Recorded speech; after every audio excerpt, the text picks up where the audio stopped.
ফের উত্তপ্ত ভাটপাড়া, দফায় দফায় সংঘর্ষ।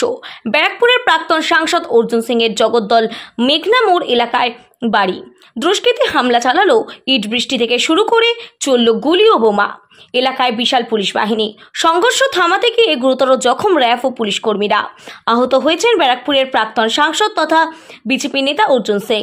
তাকে বাঁচাতে গিয়ে গুরুতর জখম হয়েছে কেন্দ্রীয় নিরাপত্তা বাহিনীর জওয়ানরা। অর্জুন সিং এর উপরে হামলার অভিযোগে তৃণমূলের স্থানীয় কাউন্সিলরের বিরুদ্ধে। তৃণমূলের পাল্টা হামলার অভিযোগ অর্জুন সিং এর বিরুদ্ধে। কেন হলো আর বারবার অভিযোগের আঙুল আপনার দিকে কেন? দেখুন, বিজেপির আঙুল হচ্ছে তৃণমূল কংগ্রেসের বিরুদ্ধে, আর অর্জুনের আঙুল হচ্ছে সোমনাথ শ্যামের বিরুদ্ধে এবং যে অঞ্চলে তার যে লোক আছে তার বিরুদ্ধে। আমি যতদূর জানি যে 18 নম্বর গলি, ঠিক মজদুর ভবন অর্জুনের বাসবাস, যেটা মজদুরদের পয়সায় তৈরি হয়েছে এবং এখন তিনি সেটাকে নিজের বাসবাস বানিয়েছেন, সেই মজদুর ভবনের সামনে 18 নম্বর গলি, যেখানে মাইনরিটিরা বেশি বাস করে, সেই মাইনরিটিরা যে বাড়িগুলোতে বাস করে সেই বাড়িগুলো অর্জুন এবং তার আত্মীয়দের নামে আছে। 2019 থেকেই প্রকান্তভাবে অর্জুন ওই ঘরগুলো খালি করাতে চেষ্টা করছে। আপনারা যদি ওই গলির মধ্যে যান আপনারা দেখতে পাবেন অনেক ঘর অর্ধেক ভাঙা অবস্থায় 2019 থেকে পড়ে আছে। কয়েকদিন আগে সঞ্জয়, প্রমোদ এবং অনেকেই এই ঘরগুলো খালি করতে যেয়ে সেখানে পাবলিকের তাড়া খেয়ে পড়ে তারা হাত এবং পা ভেঙেছে। এরপরেও দেখা যাচ্ছে যে কয়েকদিন থেকেই অর্জুন চেষ্টা করছিল। আজ সকাল থেকে সেই 18 নম্বর গলি, সেই ঘর খালি করার উদ্দেশ্যে বিভিন্ন মজদুর ভবনে যারা ক্রিমিনাল বাস করে তাদের দিয়ে একটা হামলা চালানোর চেষ্টা করেছে। এবং যেহেতু সুনিতা সিং এবং নমিত সিং তাদের মাথার উপরে আছে এবং ওইখানকার কাউন্সিলর, তিনি তাদের সাহায্য করেন, সেই জন্য নমিত সিংকেও এবং তার মাকে অখস্ত গালাগালি করা, তাদের বাড়ির দিকে উদ্দেশ্য করে ইট পাটকেল ছোড়া। পরবর্তীকালে দেখা যায় যে অর্জুন সিং নিজে বেরিয়ে হাফ প্যান্ট পরে গুলি চালায়, 4 রাউন্ড গুলি, এবং তার সিআইএসএফ বডিগার্ড সাধারণ পাবলিককেও মারধর করে। এই যে দৃশ্য, সেই দৃশ্য N24 নিউজ তার কর্ণধার ভৈরজি পাণ্ডে সেটাকে ক্যাপচার করতে পারে।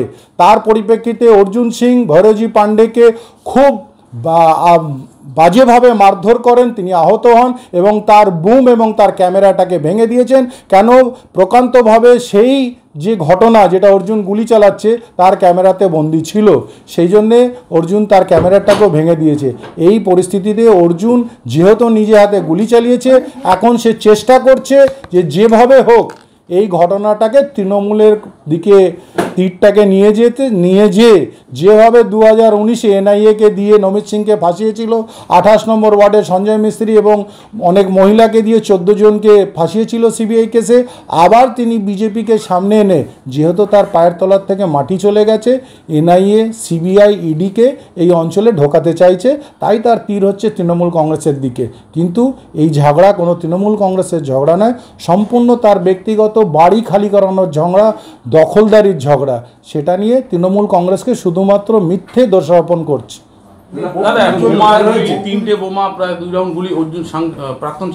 4টে গুলি চালিয়েছে, সে খোকা পর্যন্ত পুলিশ পেয়েছে। তদন্ত হোক যে খোকা কিসের, কার বন্দুকের খোকা। অর্জুনের বাড়িতে অনেক লাইসেন্স ছিল, নাগাল্যান্ডের ভুয়ো লাইসেন্স, সেগুলো তো জব্দ হয়েছে। আমি জানি না অর্জুনের কাছে এই যে রিভলভার থেকে উনি গুলি করলেন, সেই রিভলভারটা কি ওনার নামে আর নাকি অন্য কোনো চোরাই রিভলভার বা বেআইনি রিভলভার, সেটাকেও এখন যাঞ্চ করতে হবে। এবং খোকা পর্যন্ত পুলিশ পেয়েছে এবং যে বোমাটা চলেছে তার প্রকান্তে তার ছবি সিসিটিভিতে উঠেছে অনেক জায়গায়। আমি আশা করি তারাও গ্রেফতার হবে এবং দেখা যাবে তারা অর্জুনেরই সাকরেত, কোনো তৃণমূল কংগ্রেসের নয়, তারা গুন্ডা বাহিনী। পুলিশ ছিল, পুলিশের সামনে ঘটনা ঘটল। অর্জুন তো সবসময় পুলিশের সামনেই কিছু ঘটনা ঘটে। আপনারা তো দেখলেন যেদিনকে বিজেপির বন্ধ ছিল সেদিনকে অর্জুন কিভাবে পুলিশের সামনে মারধর করছিল, জবরদস্তি বন্ধ করাচ্ছিল, সবটাই করাচ্ছিল।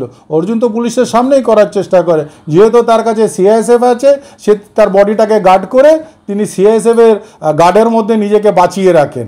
তাছাড়া তো আর তার কাছে কিছু নেই আজকের দিনে।